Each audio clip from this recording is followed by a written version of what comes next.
በአማራ ክልል ሰሜን ወሎ ዞን የተከሰተ ወታደራዊ ሁኔታ የቀጠናውን የኃይል አስተላለፍ የሚቀይር ስለመሆኑ አስረስ ማረዳምጤ ተናግረዋል። አስረስ ማረዳምጤ በምስራቅ አማራ ቀጠና የተገኘ ወታደራዊ ድል የኢትዮጵያን መጻኢ ዕድል የሚቀይር ሲሆን ለቀይ ባህር የታሰበው ሰራዊት ወልዲያ መቅረቱ የቀጠናውን ሰላም ለማረጋገጥ ወሳኝነቱ አጠያያቂ አይሆንም ብሏል። በሌላ በኩል የብልጽግና ፓርቲ ደጋፊዎች የፋኖ ኃይሎች በወልዲያና አካባቢ ያስመዘገቡትን ወታደራዊ ድል በህወሓት ጀነራሎችና በሻዕቢያ ታግዘው ነው ሲሉ ተደምጠዋል። ክቡራን ቤተሰቦች የዚህ ዝግጅት መጨረሻ ላይ ፊልድ ማርሻል ብርሃኑ ጁላ ስለ ሰራዊቱ ሽንፈት አስተላልፈዋል የተባለውን መልእክት እናስደምጣችኋለን። በአማራ ክልል በፋኖ ኃይሎችና በመከላከያ ሰራዊቱ መካከል የሚካሄደው ውጊያ ዛሬም ተጠናክሮ ቀጥሏል። ውጊያው ከተቀሰቀሰ 2 ዓመታት አሳልፎ ወደ 3ኛው እየገሰገሰ ነው። ባለፉት 2 ዓመታት ውስጥ እየተማረከ የፋኖ ሰራዊት ባይታይም የተማረኩ የመከላከያ ሰራዊት አባላቶች ግን በርካቶች ሆነዋል። ባለፉት 2 ዓመታት ውስጥ የተገደለ የፋኖ ወታደራዊ አመራር ባይኖርም የተገደለ የመከላከያ ሰራዊት ኮሎኔሎች ግን በርካቶች ናቸው። የተማረኩ የመከላከያ ሰራዊቱ ኮሎኔሎችም በዚያው ልክ በርካቶች ሆነዋል። አሁን ላይ እየተካሄደ በሚገኘው የሰሜን ወሎ ቀጠና ውጊያም በርካታ ቁጥር ያላቸው የመከላከያ ሰራዊቱ አባላትና ወታደራዊ አዋጊዎች ሲማረኩ ሲደመሰሱና ሲበታተኑ ተስተውሏል። ይሄውን ተከትሎ መልእክታቸውን ያስተላልፉ የአማራ ፋኖ ብሔራዊ ኃይል ሴንትራል ኮማንድ አባልና የቴዎድሮስ እዝ የፖለቲካ ዘርፍ ኃላፊ አስረስ ማረዳምጤ በምስራቅ አማራ ቀጠና የተገኘ ወታደራዊ ድል የቀጠናውን የፖለቲካ ሁኔታ የቀየረ ድል ነው ብለውታል። የሀገር መከላከያ ሰራዊቱ ለቀይ ባህር ሲታሰብ ወልዲያ ላይ እንዲቀር ሆኗል ብለዋል። አክለውም ረግፈው ለዓለም የትግላችንን ቅዱስነት፣ የትግላችንን ተገቢነት፣ የትግላችንን አሸናፊነት በሚገባ ያሳዩበት ድል ነው ማለት ትችላለህ። ለዓለም አቀፉ ማህበረሰብ አብይ አህመድ አማራን መግዛት ማስተዳደር አይችልም የሚል ድምዳሜ ላይ ከደረሰ ቆይቷል። ከዓመት በላይ ይሆናል። በርካታ ፖለቲካ ተንታኞች፣ ዲፕሎማቶች፣ የኢንተለጀንስ ወርልድ ሰዎች እዚህ ድምዳሜ ላይ ከደረሱት አሁን ባለው ነባራዊ ሁኔታ ግን ከዛም ባለፈ አብይ ኢትዮጵያ ውስጥ መንግስት ሆኖ ይቀጥል ይሆን ብለው ይጠራጠሩ የነበሩትን ሰዎች በሚያሳምን ደረጃ በቂ ምላሽ የሰጠንበት አስደናቂ ድል ተገኝቷል። ፋኖ ተራ ሸማቂ ወይ ተራ ጥያቄ ያለው በየዋሻው በየሸለቆ በየበረሃው ያለ ቡድን ሳይሆን የተደራጀ ሰራዊት፣ የተደራጀ አርሚ አቅዶ አልሞ የጠላትን የማጥቃትና የመከላከል መስመሮች በጣጥሶ በሚገባ ውጊያ ማድረግ የሚችል ግዙፍ ሰራዊትና አርሚ መሆኑን ለዲፕሎማቶችና ለአጠቃላይ በዚህ በኢንተለጀንስ ዘርፍ ላሉ ጉዳዩን ለሚያጤኑ ለሚጠይቁ አሰላለፍ ለሚያሰሉ ተግባራዊ ምላሽ የሰጠንበት ተጋድሎ ነው።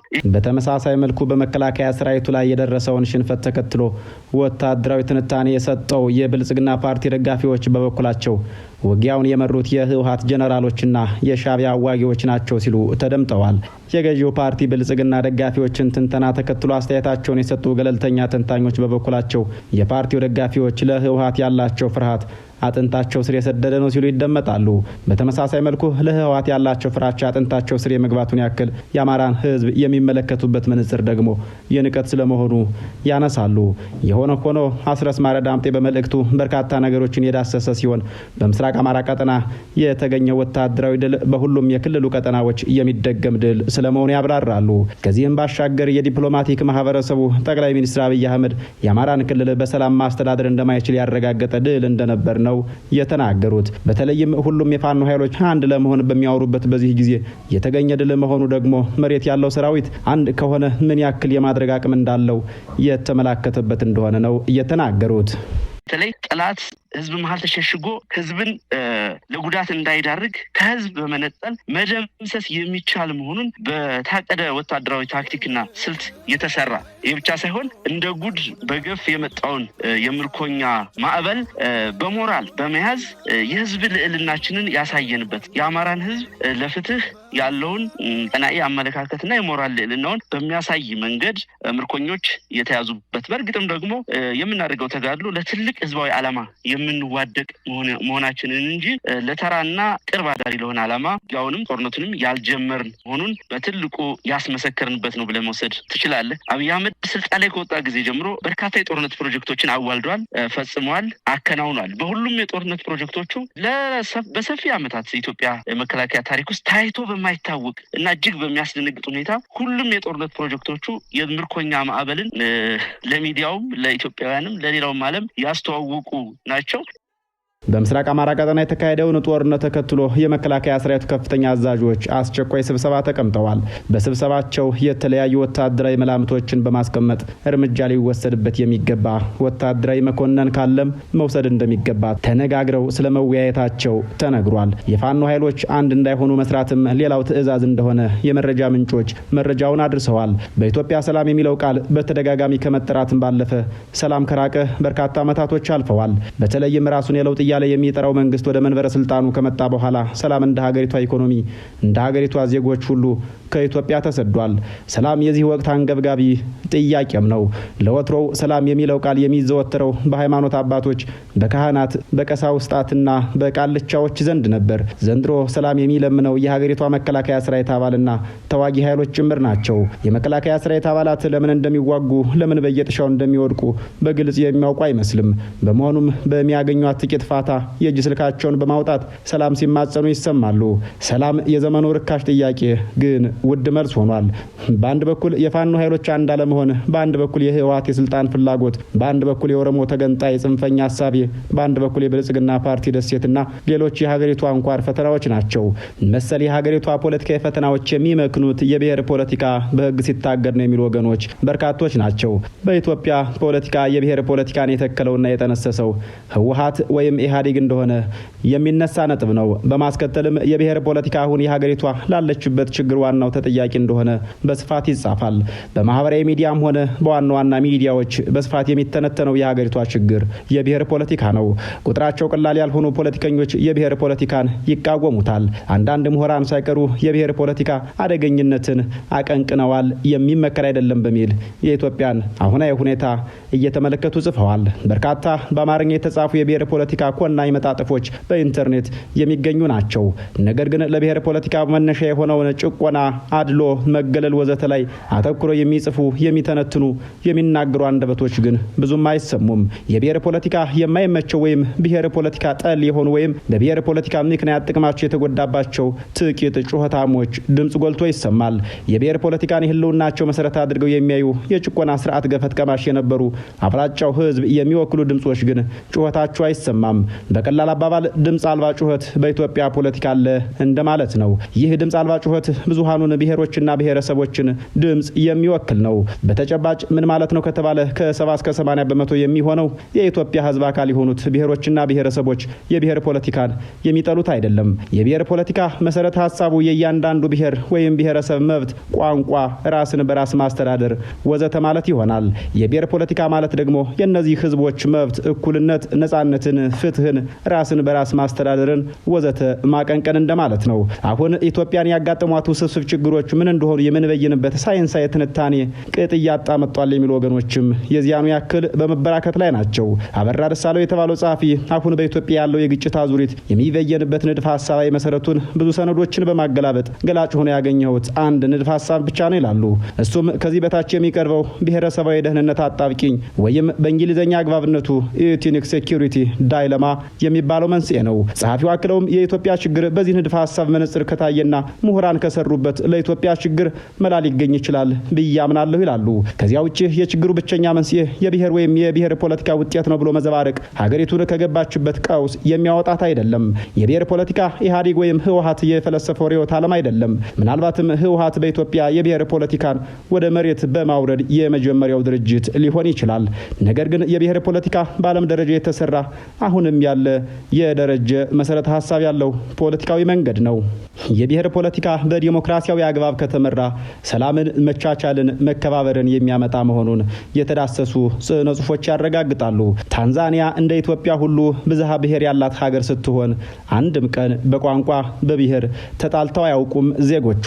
የብሔር ፖለቲካ በሌላቸው ሀገራትም ቀውስና ግጭት በስፋት ይገኛል። ለምሳሌም ሶማሊያን፣ ሱዳንንና ደቡብ ሱዳንን መጥቀስ ይቻላል። የኢትዮጵያ የፖለቲካ ችግሩ ብሔረሰባዊ ደህንነት አጣብቂኝ ወይም በእንግሊዝኛ አጠራሩ ኢትኒክ ሴኩሪቲ ዳይለማ ነው የሚባለውም ለዚሁ ነው።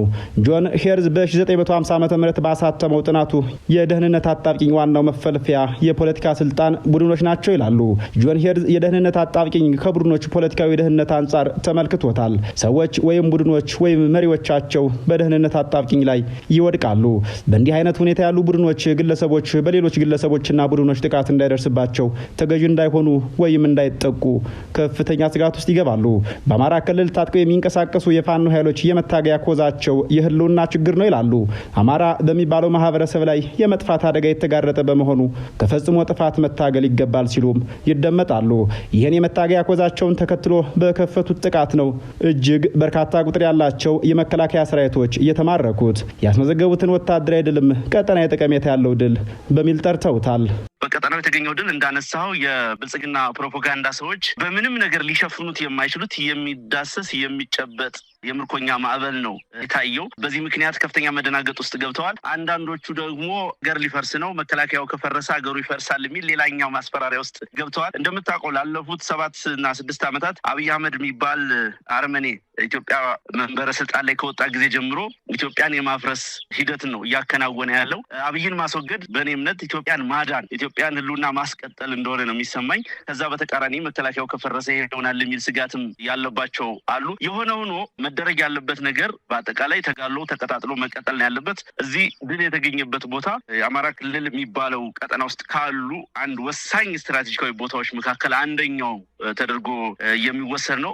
ብዙ ቦታ የሚኖረውን ወታደራዊ ስምሪት የሚያዛባ ነው። እንደምታውቀው ከዛ ከወልዲያ መስመር በጋሸና ወደ ሰሜንና ደቡብ ጎንደር ወደ ጎጃም አቅጣጫ ጭምር እንቅስቃሴ የሚደረግበት ነው። ከዛም አልፎ ወደ ራያ ቆቦ መስመር ወደ ደሴ መስመርም ያሉ ከተሞች ላይ ውጊያው ተያይዞ መቀጠሉ በአጠቃላይ በቀጠናው ያለውን ወታደራዊ ስምሪት ሙሉ በሙሉ የጠላትን የኃይል ስምሪት የሚያዛባ ስለሆነ ጸሐፊው ጽሑፋቸውን ቀጥለዋል። የተለያዩ ቡድኖች ደህንነታቸውን ለማስጠበቅ ሲሉ ኃይል ማዘጋጀት፣ መደራጀት የመሳሰሉ እርምጃዎችን ይወስዳሉ። የቡድንን ወይም የግለሰቦችን ደህንነት ለማስጠበቅ ያላቸው ፍላጎትና እርምጃ የሌሎችን ስልጣንና ኃይል ለመመከት የሚያስችል የበለጠ ስልጣንና ኃይል በእጃቸው ለማስገባት ያነሳሳቸዋል። በዚህ አይነት አንዱ ቡድን የሚወስደው እርምጃ ተቃራኒው ቡድን ስጋት እንዲሰማውና ራሱን ለመከላከል በልጦ እንዲዘጋጅ ይገፋፋዋል። አሁን በኢትዮጵያ በአማራ በትግራይና በኦሮሚያ ክልል ያለው ተጨባጭ ሁኔታም ይሄውን አይነት ነው።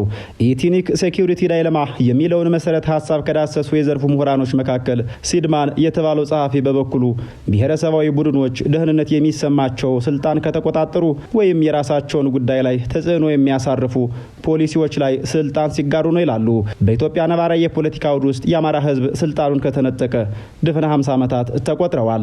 በጉዳዩ ላይ የሚሰሩ የማህበረሰብ አንቂዎች የተደበላለቀ ስራ ውስጥ መግባታቸው ድብልቅልቁ ለወጣው የሀገሪቷ ፖለቲካ የራሱን የሆነ አስተዋጽኦ አድርጓል የሚሉት ጸሐፊው አንዳንዶች አሁን በኢትዮጵያ የሚታየው ኢትኒክ ሴኩሪቲ ዳይለማ ከለውጡ ወዲህ በብልጽግና አገዛዝ የተፈጠሩ ናቸው ይላሉ። አንዳንዶች ደግሞ በቀድሞ የኢህአዴግ የአገዛዝ ዘመን የተፈጠሩ ናቸው ሲሉ ይደመጣሉ። ከዚህ የተነስተው ኢህአዴግና የብሔር ፖለቲካው ያመጣውን መዘዝም ሲኮንኑ ይታያሉ። ሌሎች ደግሞ በቀደሙት የኢትዮጵያ ገዢዎች ተዘርተው የሚያምሱን የሀገረ መንግስት ምስረታ በተጀመረበት ጊዜ ተዘርተው በኢህአዴግ ዘመን ጎልምሰው ጎምርተው በብልጽግና ዘመን የምናጭዳቸው ፍሬዎች ናቸው ሲሉ ይደመጣሉ።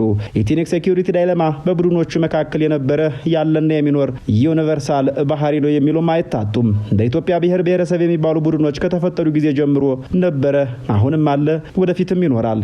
ሴኩሪቲ ኢትኒክ ዳይሌማ በኢትዮጵያ የነበረ ስለመሆኑ ማስረጃችን ለምሳሌ ያክልም በኦሞ ወንዝ ላይ በካዎ ኦጋቶ ዘመን በድንጋይ የተገነባው የኢጃጆ ኬላ አንደኛው ነው በሚል ጽሑፋቸውን ቋጭተዋል። ኢትኒክ ሴኩሪቲ ዳይሌማ ውስጥ ነኝ ብሎ የሚያምኑ የአማራ ሕዝብ ፋኖ በሚባለው ታሪካዊ ስያሜ ላይ ተመስርቶ የህልውና ትግል ማድረግ ከጀመረም 2 ዓመታቶችን አስቆጥሯል። በተለያዩ አካባቢዎች ጠንካራ የሚባሉ ውጊያዎችን በማድረግ ላይ ሲሆን ከሰሞኑ በምስራቅ አማራ ወልዲያ አካባቢ የተገኘው ድል ቀጠናዊ ጠቀሜታ ያለው ስለመሆኑም በመተንተን ላይ ነው። ይኸውን ተከትሎ የበታች አመራሮችን ለመሰብሰብ የተገደደው ፊልድ ማርሻል ብርሃኑ ጁላ ፋኖ ያስመዘገበው ድል ስለ ቀይ ባህር የሚደረገውን ውጊያ የመወሰን አቅም የሚኖረው ነው ማለታቸው ተሰምቷል። በመሆኑም ምስራቅ አማራ ላይ ያጋጠመው ሽንፈት በአንድም ሆነ በሌላ መንገድ ካልተቀለበሰ የኢትዮጵያ የባህር በር ጉዳይ ተረት ተረት ብቻ ሆኖ ይቀራል ብለዋል ፊልድ ማርሻሉ። የፊልድ ማርሻሉን ትዕዛዝ ተከትሎም ወደ ወልዲያና አካባቢው 2 ተዋጊ ጀቶች ከባህር ዳር መነሳታቸውን ስለመሰማቱ ነግረናችሁ እንሰናበታለን። ለዛሬ በዚህ አበቃን። ቸር ያገናኘን።